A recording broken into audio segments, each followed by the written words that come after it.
자, 이번 시간에도 저번 시간에 이어서 운명학의 원리에 대해서 강의를 해보도록 하겠습니다. 저는 잠시 사라졌다가 다시 나타나도록 하겠습니다.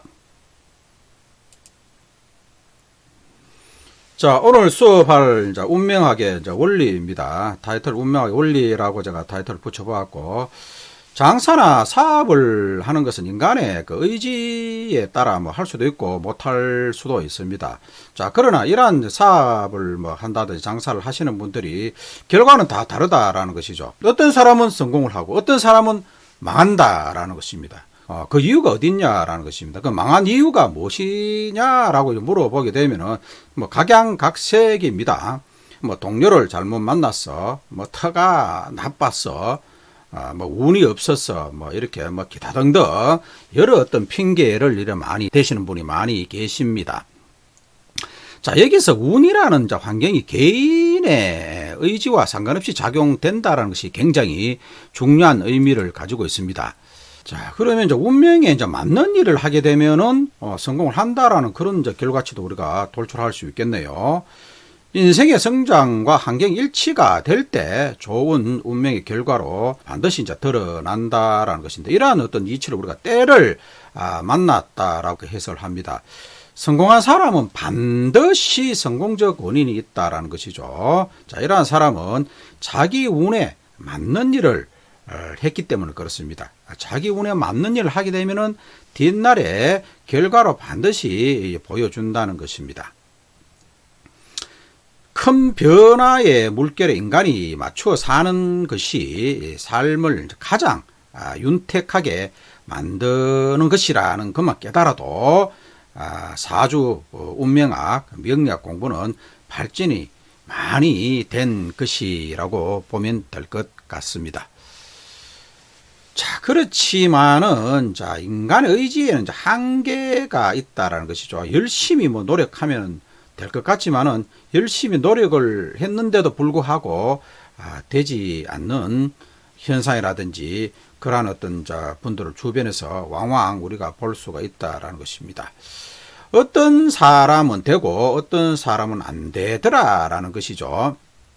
이때 무엇이 있다라는 것이죠. 분명히 된 사람은 뭐가 있을 것이야 라고 이렇게 이야기를 합니다. 플러스 알파가 있다라고 보는 것인데요. 자, 이 플러스 알파라는 것은 궁극적으로는 원인과 어떤 결과라고 보시면 될 것 같습니다. 사자성어로는 우리가 인과법칙이라고 하는데요. 이러한 인과법칙이라는 것이 자연의 큰 법칙에서 움직인다라고 이해를 하시면은 이 공부가 굉장히 발전이 지금 많이 될 수밖에 없습니다. 그러한 원인과 결과가 보통 사람들이 생각하는 의지와는 상관없이 크게 부여되는 것이 무엇입니까? 낮과 밤이 될 수도 있고, 추나 추동, 봄, 여름, 가을, 겨울. 봄, 여름, 가을, 겨울이 내가 오라고 오는 것이 아니지 않습니까? 이 개인의 의지하고 상관없이 획일적으로, 규칙적으로 온다는 것이죠. 자, 이러한 계절적인 어떤 이치를 잘 아시게 되면은 사주 명리학 공부가 아주 발전이 될 수가 있습니다. 이러한 어떤 사계절의 변화가 되든지 하루에 낮과 밤이 변하는 이치가 우주의 움직이라고 봐도 될 것입니다. 이러한 우주의 움직임하고 직업적인 부분하고 굉장히 연관이 많고 해석을 할 때 우리가 굉장히 중요한 툴로 이렇게 하는 부분인데요. 자, 인간은 누구라도 이게 낮과 밤의 반복에 따라서 이렇게 살아갈 수밖에 없습니다. 동양 철학에서 우리가 낮을 우리가 양이라고 하고 어두운 밤을 우리가 음이라고 하는데요. 이러한 낮, 양에 속하는 낮과 여름에는 파동이 굉장히 빠릅니다. 역동적으로 움직이기 때문에 그렇다라는 것이고요. 자, 그럼 이렇게 역동적으로 움직이는 에너지를 타고난 사람 같은 경우에는 직업적으로 그러한 에너지하고 비슷한 어떤 형태의 직업을 이렇게 맞춰주게 되면은 인연이 굉장히 길다는 것입니다. 예를 들자면은 봄에 태어난 사람도 있을 것이고 또 이 낮에 또 태어난 분이 계시겠죠. 여자, 남자를 불문하고 그러한 분은 직업적으로도 밝은 곳하고 굉장히 인연이 지금 많습니다. 실제로 밝은 곳하고 이렇게 인연을 이렇게 맺게 되면은 사업도 잘 되고 본인이 하고자 하는 어떤 그 일이 이제 결과가 잘 나타나더라는 것이죠. 뭐 공간적으로도 이렇게 골목보다는 이제 대도로가 쪽에 이렇게 자리를 잡게 되면은 장사도 잘 된다는 것이죠. 이러한 부분이 이제 무엇입니까? 자, 세속적인 일이다라는 것이죠. 누구라도 이렇게 쉽게 찾을 수 있는 그런 공간하고 또 그러한 직업하고 인연이 많이 될 것이라는 거죠. 자, 반대로 음에 이 달에 태어난 가을 겨울에 태어났다든지 밤이나 새벽에 태어난 분이 계실 것입니다. 그러한 어떤 성향을 타고난 분은 그 음의 어떤 기운을 타고났다라고 우리가 해석을 할 수 있는데, 이러한 음의 어떤 기운을 타고난 사람 같은 경우에는 에너지 자체가 파동이 굉장히 느린 어떤 에너지를 타고났다라고 우리가 해석을 할 수도 있어요. 자, 그렇다라고 이제 본다면은 환경적으로 직업적으로도 어두운 곳하고 골목 이런 쪽에 인연을 많이 할 것이고, 또 실제 그런 쪽에 인연을 하게 되면은 또 그 결과도 좋다라는 것이죠. 그리고 종교 철학 쪽에 관여를 많이 할 수도 있고, 또 종교 철학 쪽으로 공부를 하니까 또 잘 맞고 또 재미도 있고, 또 그러한 쪽에 또 직업적 연결을 하니까 의식주도 해결이 잘 되더라라는 것이죠. 지금 제가 말씀드리고 있는 이 부분은 결국 자연 규칙성이 운명하고 똑같다라는 이야기를 제가 예둘러 계속 이렇게 이야기를 드리고 있는 겁니다.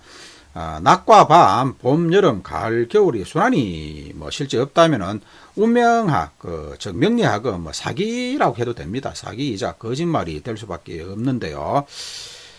봄이 오고 그 다음에 봄이 오지 않는다라든지, 가을이 오고 나서 한 6개월 아니면 1년 지나서 겨울이 온다든지 들쑥날쑥 이렇게 계절이 춤을 추고 있다면은 이 운명학 해석도 되지 않을 뿐더러 이 운명의 어떤 원리 자체가 아주 영원하게 된다는, 불투명하다라고 이렇게 보셔도 됩니다. 천지 만물이 움직이고 다니는 데는 다 이 주기가 있다는 것이, 이런 주기가 규칙성이 있기 때문에 해석을 하게 되면은 잘 맞다라는 것이고, 딱 그러한 어떤 그 이치적 부분을 이렇게 잘 가미해서 문점자 상대방한테 컨설팅을 하게 되면은 좋은 또 결과도 만들어 줄 수 있고, 나중에는 또 그 효용도 굉장히 많이 이렇게 얻을 수 있고, 실제 성공을 많이 하는 경우도 있다라는 것입니다. 환경이 곧 명리학에서 운이고 때라고 보시면 됩니다. 때가 운이고 운이 환경이다, 이렇게 제가 정의를 내리겠습니다. 아래쪽에 제가 설명 좀 우스개 어떤 비유를 하나 했는데요. 때를 만난 할미꽃이 국화보다는 삶의 효용성이 높다라는 것이죠. 값어치로 봤을 때는 어떻습니까? 할미꽃보다는 우리가 국화를 조금 더 값어치 있게 보지 않습니까? 저만 그렇게 생각하는지는 모르겠습니다만은, 어찌됐든 할미꽃은 봄이 되어서 때를 만난 것이고, 국화는 봄에 꽃을 피우지 못하지 않습니까? 봄이 왔는 어떤 환경, 때는 할미꽃한테는 때를 운을 만난 것이고, 국화에게는 운이 오지 않은 것이다, 이렇게 우리가 이해를 하시면 될 것 같습니다. 자, 국화가 봄에 꽃을 피우지 못하는 이유가 꽃을 피울 수 있는 환경이 오지 않았다는, 그 국화가 꽃을 피우려면 가을이 되어야 되니까 때를 못 만난 것이죠. 자, 이처럼 이 자연의 이치하고 우리 인간의 의식주 생활하고도 밀접한 관계가 있는데, 이런 것입니다. 사계절에서 우리가 봄이 오게 되면 그 봄옷을 입어야 될 것이고, 겨울이 오게 되면 우리가 겨울 옷을 입어야 되는 거지. 당연한 우리가 이치인데도 불구하고, 겨울이 되었는데도 불구하고 반팔을 입고 다닌다든지, 반바지를 입는다든지, 그렇게 입을 수도 있고, 있습니다. 그 개인의 어떤 자유이기 때문에. 그렇지만은 보편적이지 않다는 것이죠. 이상하다는 것이죠. 자, 그러한 행동을 하는 어떤 사람들이 정상적이지 않다라고 보는 것이죠. 일반적인 시각으로 보았을 때는. 일도 똑같습니다. 예를 들자면 어묵이라고 하죠. 경상도에서 우리가 오뎅이라고 하는데, 이 오뎅 장사를 하는데 겨울에 그 오뎅 장사가 더 잘 되겠습니까? 한여름에 더 잘 되겠습니까? 결과는 뻔한 것입니다. 아무리 맛있게 한다 손 치더라도 겨울에 오뎅이 맛있지, 여름에 오뎅은 더워서 먹지도 못하고 장사가 안 됩니다. 자, 그러한 이치라고 이해를 하시면 될 것 같아요. 지금 그래프가 하나 나왔는데요. 이 감정, 인생, 이렇게 지금 그래프를 제가 그림을 잘 그리지는 못합니다만, 제가 나름 이렇게 그려보았는데요. 이 명리학 공부를 제가 하면서 제 스스로 느낀 부분이고, 또 저에게 또 공부를 배우고 하신 우리 도반들에게도 제가 강조를 드리는 부분인데, 이 명리학 공부를 하게 되면 이 감정 상태가 굉장히 이렇게 릴렉스하게 안정이 됩니다. 왜? 결국 봄에 봄옷을 입고 겨울에 겨울옷 입으니까 크게 불편한 게 없다는 것이죠. 그 사업도 똑같습니다. 때에 맞는 사업을 하고 운에 맞는 사업을 펼치게 되면은 사업도 결과론적으로도 잘 되고, 돈도 많이 벌일 수 있고, 돈을 많이스럽게 많이 벌이니까 그 가정도 화목하게 될 것이죠. 이 꼭 철학관을 하지 않더라도 이 명리학 공부는 관심이 계신 분은 꼭 한번 해보라는 그런 제가 충고를 많이 드리고 있습니다. 자, 이 강의를 듣고 계신 분도 공부에 관심이 계시다면은 기초 관련된 책들이 서점에 지금 많이 나와 있습니다. 기초책을 최소한 한 6회독 정도 천천히 읽어보시고 한다면은 필드, 소위 이제 현장에 나와서 감정을 하셔도 되겠다는 우스갯소리를 제가 한번 드려봅니다. 자, 진도 나갑니다. 자, 천간지지 운행법칙 실제 이제 이론적인 부분으로 접어들었는데요. 천간지지는 이제 어떻게 이제 운행을 하느냐. 이제 운행이라는 이제 표현을 썼는데 천간지지가 이제 움직이는 어떤 이제 규칙이라고 이제 보면 될 것 같은데 이러한 규칙이 계속 제가 반복드리고 있는 이제 그 추나 추동 봄, 여름, 가을, 겨울에 사시의 이제 왕래 이제 사시를 이제 오가는 어떤 그런 계절적인 어떤 이제 그 현상을 문자로 이제 표현한 것이다. 이렇게 이해를 하셔야 됩니다.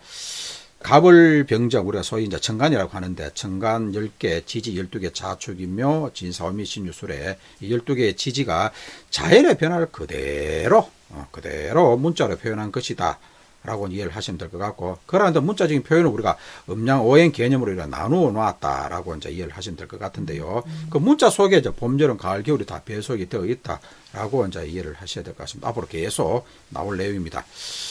목화토금수라고 우리가 이제 명리학 공부가 되든지 이게 동양자 술수학, 동양 철학을 우리가 입문하면서 뭐 귀에 못이 박히도록 들을 수 있는 용어인데요. 오행이라고 하죠. 목행, 화행, 토행, 금행, 수행. 이제 이러한 이제 운동 우리가 오행 운동이라고 하는데, 이제 이러한 오행 운동이 봄, 여름, 가을, 겨울에 계절의 변화하고 똑같다라고 이해를 하셔도 될 것 같습니다. 자, 지금까지 제가 장황하게 지금 말씀드리고 있는 부분을 이제 표로 이제 간략하게 제가 이렇게 그 정리를 한번 해 보았습니다. 자, 위쪽에 지금 녹색 부분으로 된 이 지금 그 천간의 글자는 이제 봄의 기운이라고 보시면 되고, 이 붉게 이렇게 표시된 이 글자는 이제 여름 기운이라고 보시면 됩니다. 그리고 이제 흰색은 이제 가을 기운이라고 보시면 되고, 이 화면상으로는 좀 옅게 보입니다만 이게 이제 검은색입니다. 이 검은색으로 포기된 이 글자는 이제 겨울 기운인데, 자, 천간부터 제가 한번 천천히 말씀을 드려볼게요. 이 천간에 지금 갑을, 병정, 무기, 경신, 임계 10개의 이제 천간, 10개의 글자가 보이는데, 갑을은 봄의 기운을 이렇게 상징한다라고 이해하셔야 되고, 병정은 이제 여름 기운이다라고 이해하셔야 되고, 무기는 무슨 계절일까? 봄, 여름 다음에는 이제 가을이 와야 되는데, 가을은 또 뒤쪽에 있잖아요.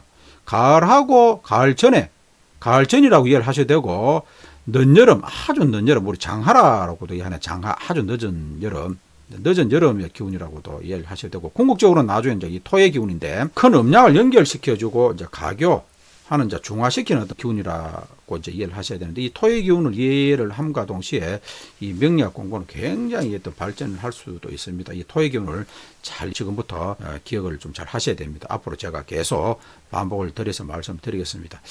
그리고 이제 경신이 나와서, 경신은 이제 이렇게 그 가을 기운입니다. 가을 기운이고, 그 다음에 나오는 임계는 이제 겨울 기운이다라고 이해를 하셔야 되고, 자, 아래쪽에 이제 지지 12개가 나왔습니다. 자축, 인묘, 진사, 오미, 신유, 수레, 이렇게 12개의 이제 지지가 나왔는데요. 자, 자축은 이제 금께 표시가 되어 있죠. 자축은 이제 겨울의 이제 그 기운이다. 자, 쥐띠하고 소띠죠. 그 쥐띠하고 소띠로 태어나신 분은 이제 겨울 기운을 타고났다라고 이해를 하셔도 됩니다. 그리고 인묘진, 호랑이, 토끼, 이제 용은 이제 이 봄 기운을 타고난 이제 기운이다. 봄 기운을 타고났다라고 이해를 하셔야 되고, 그리고 뱀, 말, 양이 나왔습니다. 뱀, 말, 양은 이제 여름 기운이고, 여름 이제 기운이다, 화기운이다라고 이해를 하셔야 되고, 그 다음에 원숭이, 닭, 개는 이제 가을 기운이다라고 이해를 하셔야 됩니다. 그리고 이제 그 제일 끝부분, 이 돼지는 이제 겨울 기운이다. 겨울에 해당하는 이 기운, 이제 돼지, 쥐, 소를 똑같이 나열하면 좀 보기가 더 좋을 것인데, 이게 왜 제가 그렇게 하질 않았냐라고 하면, 이제 이 천간하고 지지가 이제 서로 이렇게 이제 기립을 하면서 이렇게 배속이 되는데, 갑자, 을축 이렇게 이제 배속이 됩니다. 그렇다 보니까 이제 이 순서대로 하자면 갑축 이렇게 서로 어긋나는 어떤 그런 형태의 배합이 되다 보니까 그 초학자들, 이제 처음 이 공부를 하시는 분들은 이제 오해를 할 수 있다라고 이제 생각이 들어서 이렇게 순서대로 배열을 했습니다. 실제 이 순서가 이렇게 됩니다. 12지지의 순서는 자부터 시작해서 해에서 끝난다라고 보시면 되고, 천간의 순서는 갑부터 해서 이제 개에서 이제 마무리된다. 이렇게 이제 이해를 하셔야 되겠죠. 자, 또 되네요. 자, 음양과 오행이 이제 문자적 표현이 이제 천간지지다라고 이제 이해를 하셔야 되는데, 추나추동, 자, 이 사계절의 왕래를 이제 문자적으로 표현한 것이다. 라고 이제 이해를 하셔야 된다라고 거듭 제가 말씀드리고 있습니다. 자, 하루에 일어나는 온도의 변화, 이 낮, 아침, 우리 기상을 하게 되면 아침이 되겠죠. 아침, 그리고 낮, 그 다음에 좀 저녁 지나서 이제 한밤중으로 가는데, 그렇게 네 가지의 어떤 패턴으로 이렇게 변화되는 어떤 온도의 변화, 시간의 변화도 우리가 작게는 이렇게 추나추동의 어떤 변화하고도 흡사하다라는 것보다 조금 더 이렇게 좀 진보하게 똑같다라고도 저는 표현을 합니다. 자, 이러한 어떤 현상을 우리가 이 문자로 표현을 이제 해놓았다라고 이해를 하셔야 될 것 같아요. 자, 가월, 병정, 무기, 경신, 임계 등의 이제 표현 방법이 이제 그 이제 천간에 흐르는 기운을 이제 시간적으로 이렇게 표현을 이제 해놓았다는 것인데요. 나중에 계속 이제 우리가 반복을 제가 또 드릴 내용인데, 태어난 연에 이제 갑이 있을 수도 있고, 태어난 시간에 갑이 있을 수 있다라는 것이죠. 그럼 이제 그 갑이 어느 위치에 있느냐에 따라서도 이제 해석이 좀 달라질 수 있다라는 어떤 제가 그 기점을 해 드립니다. 자, 밤이 지나면 어떻습니까? 밤이 지나면 아침이 오죠. 또 봄이 지나면 다음에 또 여름이 오는데, 자, 이처럼 이제 그 밤이 지나가면 낮이 오고, 봄이 지나간 다음에 이제 여름이 오는 자연의 어떤 이제 변화를 문자로 표현한 것이 음양오행의 개념이다. 이렇게 이해를 하셔야 될 것 같습니다. 자, 여기서 이제 이 자연의 이제 변화, 그 사계절의 변화를 우리가 문자로 옮겼다라고 하니까, 그러면 이제 문자에 또 빠집니다. 문자에 빠지다 보니까, 이제 해석을 할 때, 반드시 지금 재물이 들어와야 될 해고, 재물이 들어와야 될 달인데도 불구하고 왜 재물이 안 들어오냐라고 이렇게 묻는 분이 있고 따지는 분이 있습니다. 자, 결론은 보지 않고 그때 아주 디지털적으로 이렇게 세분화된 어떤 그런 형태로 이제 따지고 묻게 되면 이 명리학의 어떤 해석은 아주 요원하게 됩니다. 그 말은 뭐 어떤 뜻이냐라고 하면은, 이 자연이라는 것은 우리가 디지털이 아니다라는 것이죠. 아날로그입니다. 뭐 예를 하나 들자면, 봄이라면 우리가 봄다 여름이 오는 것은 자명한 어떤 자연 이치입니다만은, 봄에 우리가 우리 봄방학을 하잖아요. 봄방을 왜 합니까? 이 봄에 너무 추우니까 한다는 것이죠. 그래서 이 봄에 굉장히 이렇게 겨울도 아닌데도 불구하고 이제 차가운 어떤 그런 형태의 어떤 기운이 올 수 있다라는 것이잖아요. 자, 그러한 어떤 그 현상이, 그러면 그 차가운 어떤 기운이 왔다라고 해서 겨울이 온 것은 아니다는 이야기죠. 즉, 봄이지만서도 이렇게 굴곡이 있을 수 있다는 것이죠. 궁극은 여름을 달려가게 하는 어떤 에너지지만서도 그 여름 그 전에 어떤 계절의 변화도 있을 수 있다는 것인데, 그러한 부분 때문에 결과는 여름이지만은 그 중간에 굴곡이 있을 수 있다, 왜곡이 있을 수 있다라는 것입니다.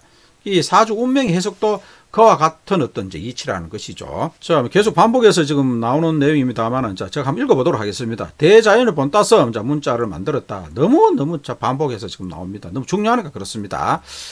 대자연의 음양 오행 운동을 보고 이제 문자로 만든 것이 이제 대표적으로 우리가 역자죠, 역자. 첫 시간에 제가 말씀드렸잖아요. 바뀔 역자. 이 바뀔 역자를 이렇게 세분화 해보니까, 날일자하고 이제 달월자, 낮과 밤이 믹스된, 혼합된 그런 상형 문자입니다. 오행의 진정한 의미, 오행의 진정한 의미는 무엇이냐? 오행의 진정한 의미는 운동 개념으로 이해를 하셔야 되는데요.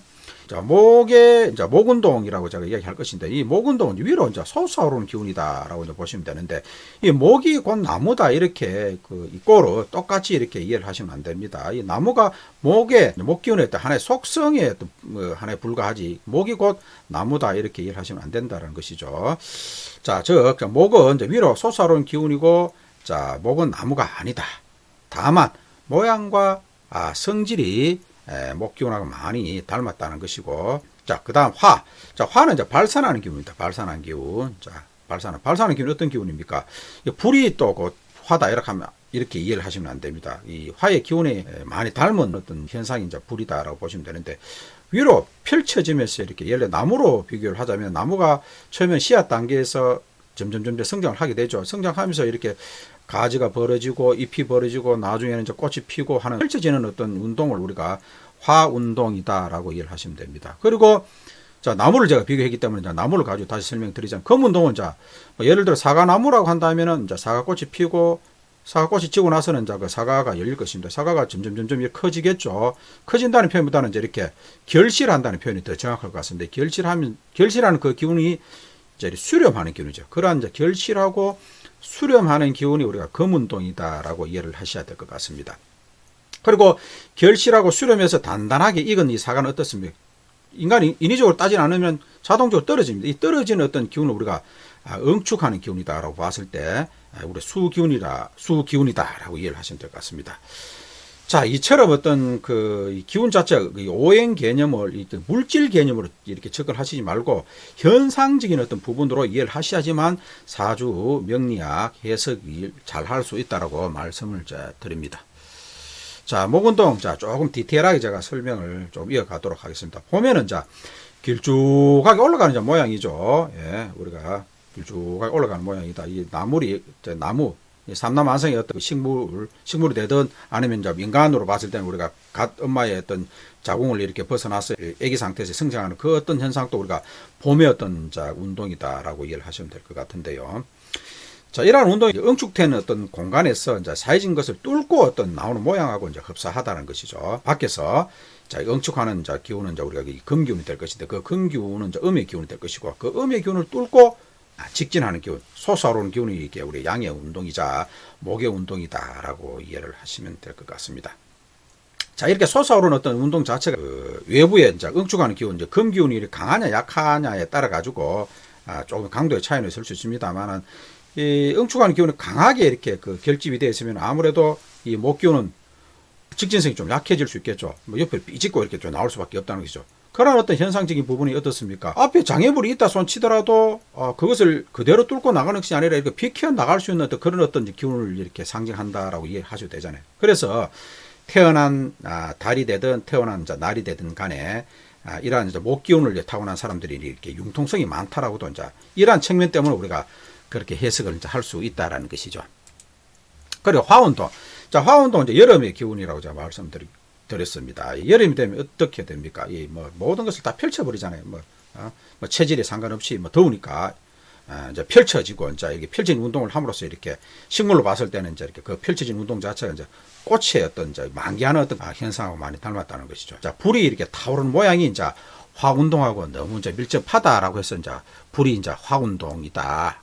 라고 이제 이해를 하시면 되는데, 불이 곧, 화다라고는 이해를 하시면 안 돼요.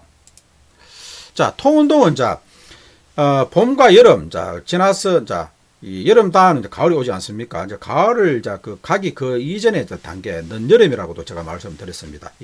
자, 식물로 봤을 때 꽃잎이 이렇게, 만개한 꽃잎이 시들어가지고 열매를 맺기 바로 그 전 단계라고도 이해를 하셔야 되고, 계절로는 환절기, 봄에서 여름으로 넘어가기, 아니죠. 봄, 여름이 아니라, 여름에서, 가을로, 넘어가기 전 단계라고 보면 되죠. 지금 타이핑이 좀 조금 잘못됐네, 그죠? 봄, 여름에서, 가을로 넘어가는 그 전 단계라고, 이해를 하셔야 됩니다.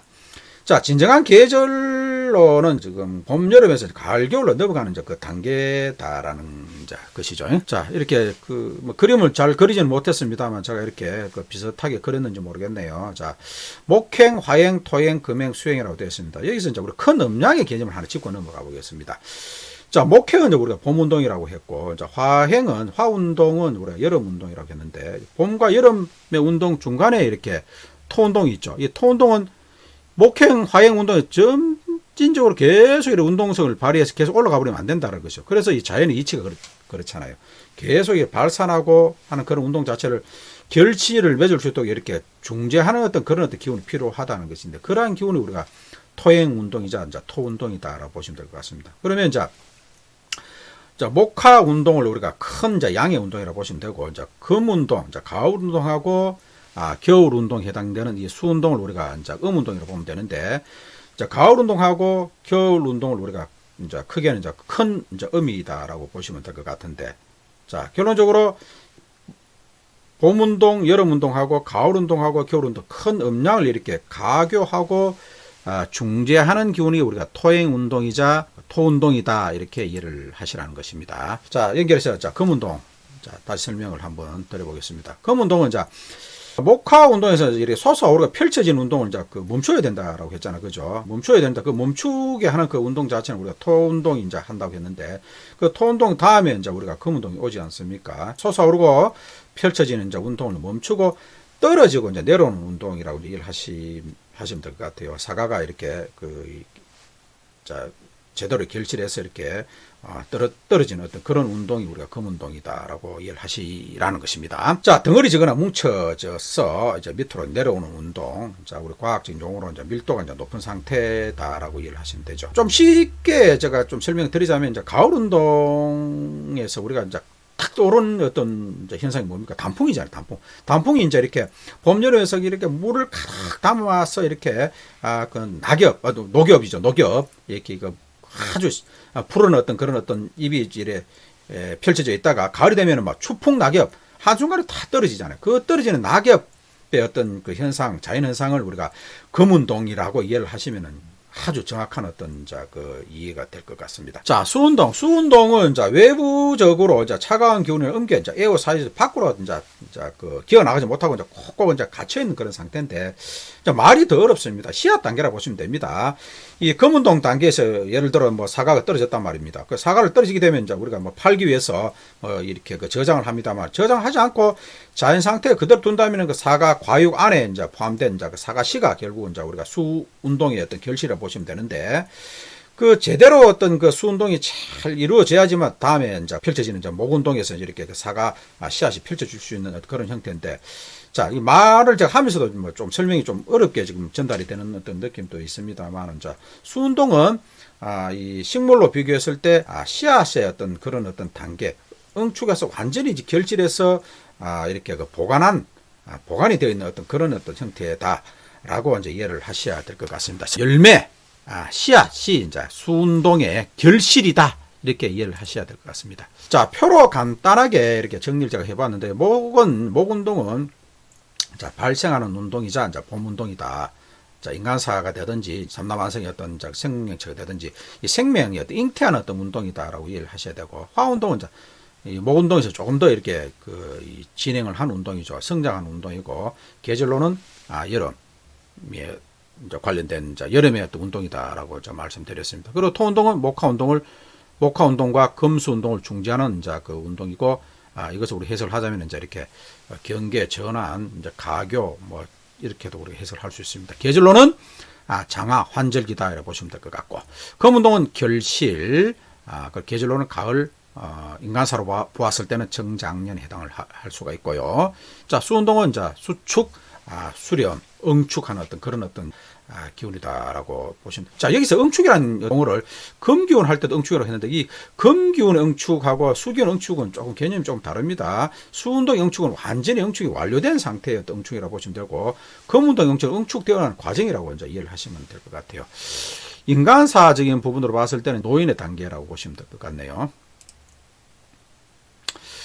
자, 바로 사주팔자가 나왔습니다. 이 사주팔자를 보고 지금까지 배운 이 내용만 가지고도 해석이 되어줘야 되는데, 불과 한 10분 정도 지금 공부를 하고 해석이 되겠냐라고 이렇게 물어보실 수도 있는데, 해석이 가능합니다. 계절적인 부분만 제대로 인지를 하고 계시면은, 계절적인 부분은 누구라도 다 아실 수 있는 내용이잖아요. 그러면은 이 사주팔자가 가지고 있는 어떤 지금 속성이라든지 그 의미에 대해서는 지금은 아실 필요가 없고, 계절적인 부분만 제가 한번 따져보도록 하겠습니다. 계절적인 부분을 따지면서 해석도 같이 곁들여서 한번 해보도록 하겠습니다. 자, 이분은 태어난 지금 연이 지금 병원연에 태어났는데, 병이란 청가는 어떻습니까? 여름 기운이죠. 여름 기운을 타고났고, 그리고 지지는 지금 마로자, 이분이 말띠로 태어났는데, 이 말은 계절적으로 또 여름 기운이잖아요. 여름 기운을 타고났네요. 그죠? 그리고 달은 어때요? 을은 우리가 봄 기운이었잖아요. 봄 기운을 타고났고. 그리고 지지는 어때요? 지지. 태어난 달은, 이 지지로는 이게 양입니다만, 이게 여름 기운이잖아요. 여름 기운이다 말이죠. 물론 오행적으로는 토 기운이라고 하는데, 자, 이분은 이 사주팔자를 보고 남자인지 여자인지는 우리가 불문하고, 굉장히 활달하겠구나. 젊은 시절에 세속적이고 밝은 공간에 인연을 할 수가 있겠구나라고 이렇게 해석을 바로 할 수가 있단 말입니다. 성격도 굉장히 긍정적이단 말입니다. 자, 그리고 첫 시간에 우리가 배운 내용입니다. 태어난 일간이 지금 갑이잖아요. 이 갑이 지금 태어난 일간조차도 이 기준이라고 말씀드렸는데, 이 사주 해석을 할 때 기준, 일간, 이 일간이 또 봄으로 태어났네요. 나의 기준이자 이 일간이 어떻습니까? 태어난 연하고 태어난 달이 본인이 놀기에는 너무나 좋은 공간이잖아요. 이 봄이 어떻습니까? 가을하고 겨울보다는 여름이 더 놀기가 좋죠. 그럼 여름에 놀기 좋다는 것은 내가 놀기 좋은 공간에서 내 사업을 하기가 더 좋겠습니까? 조직생활을 하는 게 더 좋겠어요. 내가 놀기가 좋으니까 내 사업을 할 수 있는 어떤 그런 어떤 인연이 열릴 수 있다는 것이죠. 그래서 꼬마 사장, 젊은 시절에 어떤 사업을 할 수 있고, 좀 더 나아가서는 세속적인 어떤 그런 어떤 직업하고 인연이 많겠다. 그리고 공간적으로는 밝은 공간에 인연을 할 수 있겠다. 이렇게 해석할 수 있단 말입니다. 그리고 이제 일간을 보니까, 일지죠. 일지에 보니까 이제 이게 가을에 해당하는 기운을 타고났고, 그리고 이제 시간을 보니까 밤에 대한 어떤 밤의 어떤 기운을 상징하는 시간에 태어났단 말입니다. 그러면 이분은 전반전, 후반전 이제 인생이 좀 이렇게 확연히 좀 많이 차이가 나겠구나. 이 젊었을 때는 이제 화려하게 이렇게 그 스포타이를 받고 이 세속적인 일에 관여를 해서 재물적인 부분을 많이 이렇게 거두어들여서 노년에는 그 부분을 잘 갈무리할 수 있는 어떤 그런 기운도 타고났구나라고 보셔도 됩니다. 왜? 이러한 어떤 가을하고 겨울 기운 자체의 어떤 기운의 어떤 핵심이 뭐였습니까? 응축하고 결실하고 이렇게 마무리하는 거 있잖아요. 그 마무리를 잘한다는 것은 인생사에서 마무리 잘하는 만큼 인생을 잘 살았다라고 우리가 감히 이야기를 들을 수 있잖아요. 그래서 이 사주를 보고 디테일하게 해석이 안 되더라도 참 사주가 좋다. 정말 인생 자연의 어떤 그런 추나추동 이 대자연의 어떤 그 이치하고도 너무나 흡사하게 이분이 이제 인생을 살아갈 수 있겠구나. 그래서 때를 만나서 잘 이렇게 인생 펼칠 수 있겠구나라고 해석을 할 수가 있다라는 것입니다. 자, 오늘 해석이라기 좀 그렇습니다만 오늘 강의는 여기까지 하기로 하고요. 앞으로 이제 진행되는 강의에서 조금 더 진보된 그런 내용을 가지고 다시 찾아뵙기로 하고 오늘 강의는 여기서 마치도록 하겠습니다. 예, 감사합니다.